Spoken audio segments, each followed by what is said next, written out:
We're going to work on a project in Photo Paint, which is an absolutely brilliant photographic editing program.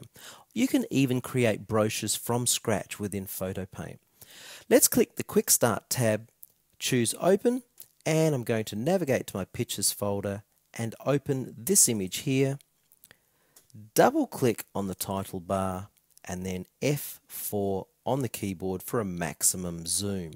One more thing, up to Image and down to Rotate, I'm going to rotate 90 degrees just so that we have a slightly larger working area. F4 maximum zoom. Let's assume we've been to Saul, this is our photograph, and we want to create a great memory.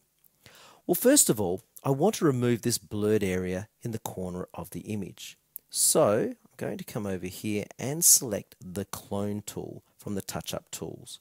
The Clone tool reacts very, very differently depending on the settings on your property bar. So some safe settings would be to have 50 on the transparency, 50 on feather, and of course 300 adjust the size of the nib. Now when you right-click your mouse, you create what we call an anchor point. That sample nib there is the area we're going to sample color from, and then using this nib, paint that color back on. So as I click and drag, notice the nib moves with me, the anchor point, and what I'm doing is I'm just holding down my mouse button and I'm painting that anchor point or that sampled area of color onto my new area. How good does that look? Just get that little bit right there. Well, that's great. Now I want to mask the area of the sky. So over to my mask tools, and I'm going to select the Magic Wand Mask tool.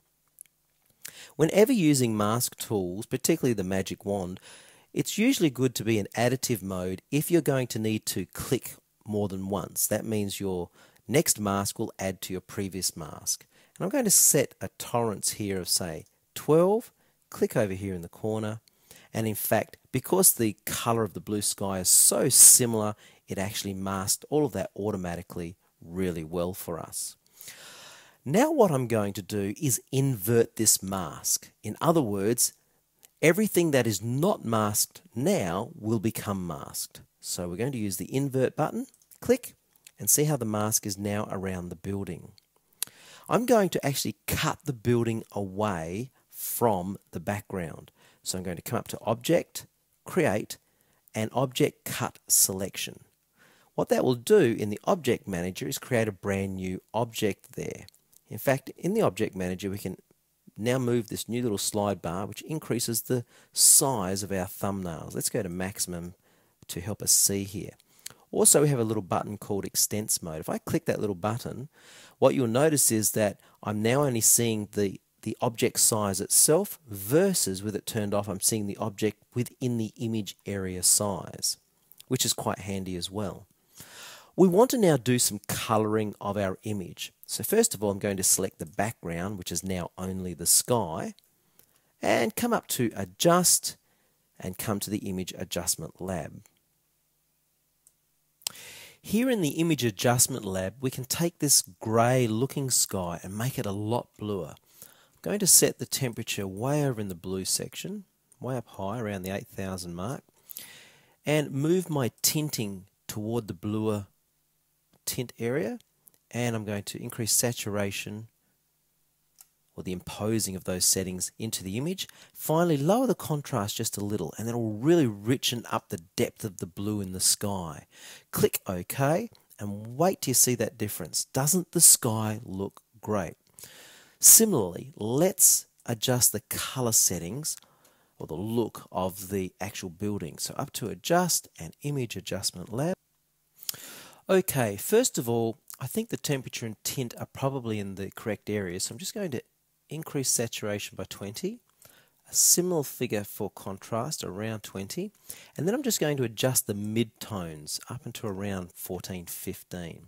Now if I create a snapshot of that to go down the bottom there, reset my original, click on that, you can see the difference between the two images. And that one's a lot more dramatic in colour, isn't it? So let's go with that. Click OK, and what a difference we're now creating in our image, a lot more colour, depth and energy, etc.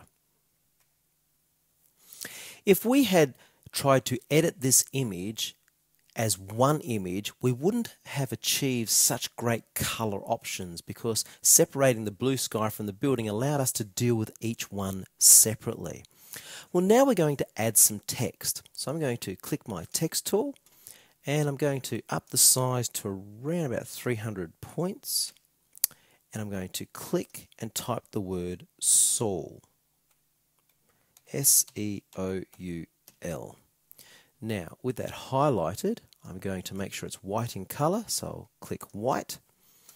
Now, this is where it gets really interesting. I'm going to just move this image over here like this, pop it up there. I'm going to resize, pull on the corner handle right up to the width of the image. See that little circle there, or the looks like a non-smoking symbol? Right click when you see that and click apply. So when you resize text or images, you have to apply the change. What we're going to do now is change the order of our objects here. Watch this. If I take my building image, click and drag and pop it on the top layer, as you can see it's now covering a part of my text, and that's a really cool looking effect. But again, I'm going to select my text and then I'm going to come down to my transparency tool, which is down here, select object transparency, go with a flat transparency, and let's say we set this to around 85. Now that's a little bit too transparent. I think we'll come back to, say, I'll type in 70. And that looks quite good, doesn't it? Well, we're going to do one more thing and import another image. So I'm going to come up here and click Import. And I'm going to import this image here. Now, if you want to get this from your DVD, it would be under Objects, Animal Kingdom, and Birds, and that number is correct there. Now, I've just put it in my picture file folder for convenience. I'll double click.